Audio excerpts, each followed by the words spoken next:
there was a viral video that was all over the place this weekend from Flint, and it was a video of Genesee County Sheriff Chris Swanson joining protesters for a walk for George Floyd, and it was the complete opposite of what you had been seeing in a lot of other cities. And wouldn't you know, it'd be Flint, Michigan, where this comes down. And he is on the phone with us right now, and I want to play the audio for you.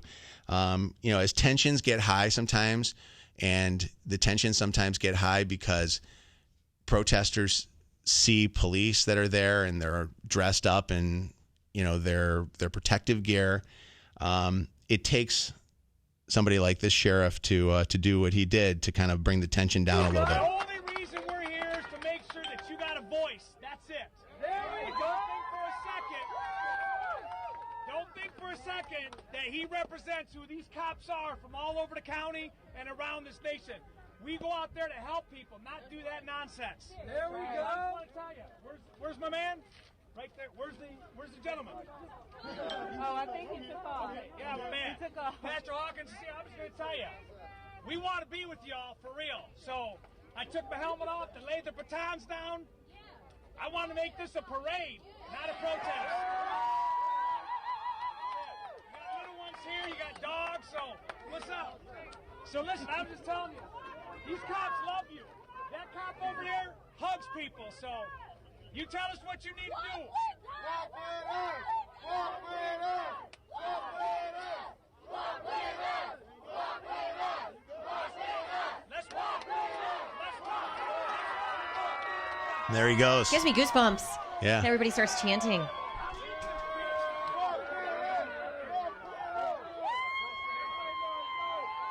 Sheriff Swanson is on with us right now. Sheriff, did you think that moment was going to be a moment that everybody across the world would see? Brother, I'm telling you, that was historic. I'm listening as though a listener from your platform is listening, and I'm just so inspired by the protesters and inspired by the moment. That's the first time I've actually heard, because we've been hopping all weekend from start to finish, what people have been talking about. So thank you for playing that. It was not planned. It was a glorious time. So I want to, go back to, the city of Flint and in the different, press that we've seen over the years with Flint and what Flint residents have had to deal with. I can't imagine that being a sheriff in Genesee County and a sheriff protecting Flint has got to be a very easy job. That's got to be a tough job.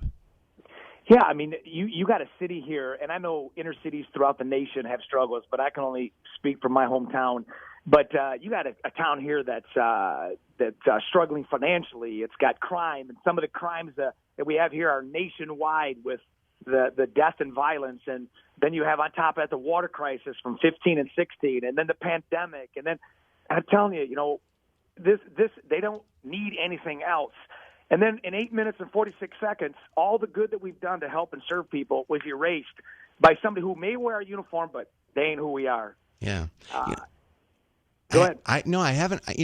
It's funny. I have heard everybody. I have not heard one person say what that cop did was justifiable. No, and I've heard of a lot of really good cops come out and say their piece on that thing. What were you thinking when you saw that a week ago? I'm so disgusted for a number of reasons. Number one, you can't do that to another human being, period. And on top of that, it was another white on black issue that just accelerates the frustration that the system has with police. Number three, we should have acted sooner when it comes to it. I'm saying on my end, on addressing issues that are so tension-filled. Many times, and I'm going to tell you this because I understand police mentality. Many times we wait too long. We talk police language. We talk in a divisive way sometimes where we have to wait for more facts. We have to do this. Listen, 8 minutes and 46 seconds is all I needed, and 800,000 cops across the country is all they needed to know that is not what we do. Yeah. That's not a training issue. That's a heart issue, and you can't have that in this field. And that's what boils over. It's like, when's enough enough? And I like that you we're trying to start a conversation. You're asking, how can I help? What does it look like? How, what can we do next? Where's the next direction we take? I mean, it's kind of the tone I took in my Instagram post. I wanted to listen more than I wanted to talk. And I think one of the biggest problems is you see, even in what really boiled over Friday, was when they finally took that officer into custody, a lot of people were still looking at it as a protection of the force when you see the 3 other officers that were with him don't have any charges and were not taken into custody. And do you see still there's issues with not your own force, perhaps, because it seems you're running things really right there, but there's still a protection of some police protect their own. A good old boys club. Yeah, to the point where people see it. It's right there in our faces sometimes, as it is with the George Floyd video. Well, let me blow your mind here. We don't stand for that in this office, and I'm going to tell you because we have a culture change. And I can only speak for the sheriff's office of Genesee County. We have fired our cops. I've arrested my own police officers right out of their house. We've got one sitting in a jail right now charged with life felonies. Wow. You can't play when it comes to police officers because they are held to a higher standard. When I took an oath to defend the Constitution and protect and serve, the things that I do have a greater impact. Number 2, police cannot call a wrong or right. That's what frustrates people, that folks think that we live a double standard. No. In fact, we are more at a standard and a higher standard than the civilian population because of the authority that the police get from the public. And here's the third thing. When you talk about the code, it's a great brotherhood. It's a great sisterhood.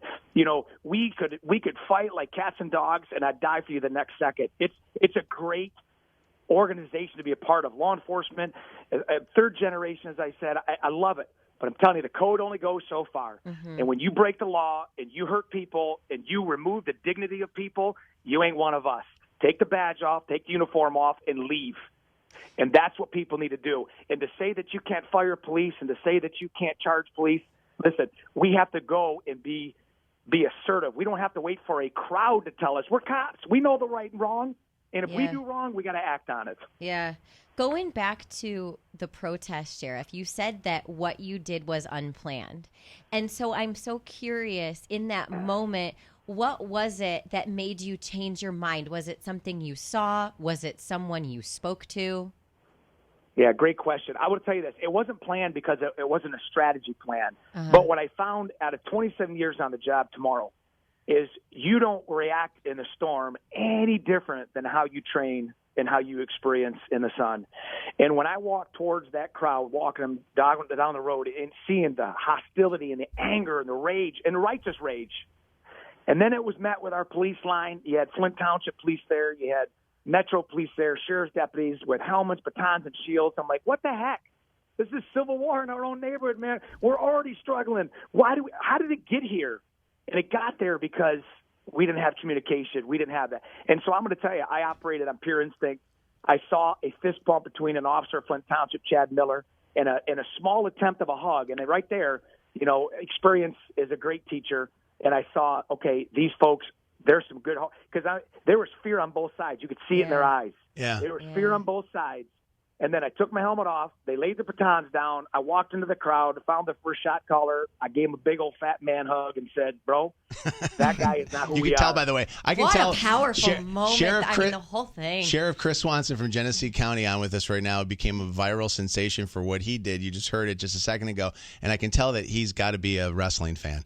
He must love the WWE because I love this. I wonder, did you face any backlash from cops, not just in your department and not just in the Flint department, but any of the other cops around the country? Like, have you seen or heard of any cops that are saying, what you did was, was wrong, that you were there to serve and protect and not to be joining the protest? Well, number one, I'm very cautious that what happened in Flint, we want to set the tone for the nation, but I understand communities are on fire. Cops are being hurt. Police are being hurt. DPD is fighting the battle. So I'm sensitive because I don't want to, minimize what they have got going on. But number two, I haven't heard a single thing about what we did because I can guarantee no cop wants to be out there fighting in a riot like we have been. None. Nobody wants. We have families. We have a community to serve. So these are times where people want peace, and I'm asking to let everybody lay down their swords. Number three, that when we walked into the crowd and I took off my gear, that was probably the worst tactical decision you could make because I knew at that point I needed to show my heart. And I'm going to tell you, that group is street smart. And if they would see my empty words and no action, we won't be having this conversation. That'd be a stat. Yeah, you could totally. But they saw the heart.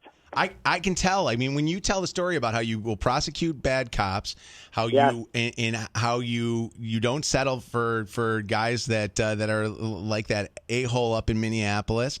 And I can tell that. And the also thing I can tell when I hear you talk about that is I can tell that department probably doesn't do a very good job of that. One of the things that I noticed with that cop, how many different violations or sightings, or I don't know what the word is how many times does a cop have to be called a bad cop before a cop gets fired?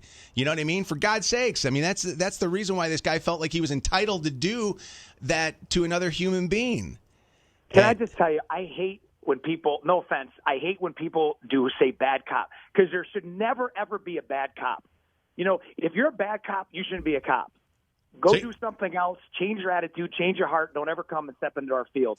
So when I hear the public say bad cop, that drives me crazy because I'm not a bad cop. And there's 800,000 good cops out there every single day. Man, it just, that's why I say in an instant, a guy like that in 8 minutes, 46 seconds can wipe away years. Yep. Yeah. Of inroads into people's lives. And, you know, and the sooner we act on people that do wrong, and when you are watching a felony in commission before your very eyes and you fail to act, you're just as complicit. Yeah. And I'm going to tell you, no action is still action. And when you see something like that, I mean, the cavalier attitude of standing on someone's neck for 8 minutes, 46 seconds, begging for his mother, the crowd going crazy, and just standing there watching it, come on. That ain't who we are. And those other cops, you think that those other 3 cops should be charged with murder too? I don't know about anything other than they need to be charged because Minnesota law is different than Michigan law. I mean, they charge third degree. We don't have a third degree. But I'm going to tell you, they need to be held accountable. The community is calling for it. The folks are calling for it. You know, it's just no different. If I rob a bank and I take a driver and he doesn't even or she doesn't go in the bank, they're getting charged with bank robbery. Yeah. I mean, that's the law. You know what I thought about that video, and you guys tell me what you think about this. When I watched that video, you know who I saw? I didn't see Sheriff Swanson. I didn't see any of the adults that were there. I saw that little girl that was there. There was a little black girl that was there with her family, and she was so happy. Like she was so excited, jumping up and down. And she looked at you like you were like a superhero at that time. And isn't that I mean, when you went... But think of what that meant for her. Yeah. Think of how that moment is going to change her attitude toward the police force forever. That's right. Yeah, I mean, I got to tell you something, man. That was I'm a believer, and I believe in the power of the Holy Spirit, man. I got to tell you something. That was the Holy Spirit there. That was truly 100%. It really felt like that. And honestly, it's funny because some people have said to me, "Have you ever felt the power of the Holy Spirit?" And you stuff? feel a nudge and you follow through. That's exactly. What you did, I honestly have felt God look at me when I've done a couple dirty, sex jokes on the air and felt like I was getting in trouble. But I also felt like, honestly, that moment, I felt like that was a cool moment there Sheriff, I could talk to you forever. I know you're going to be on national news coming up here in a second. I just saw them teasing it on the Today Show and Good Morning America. And so do us a favor, will you? Spread the word to other good police that are out there. Spread the word that just do the right thing. You got into this job to try to protect people, not to try to kill people. That's right.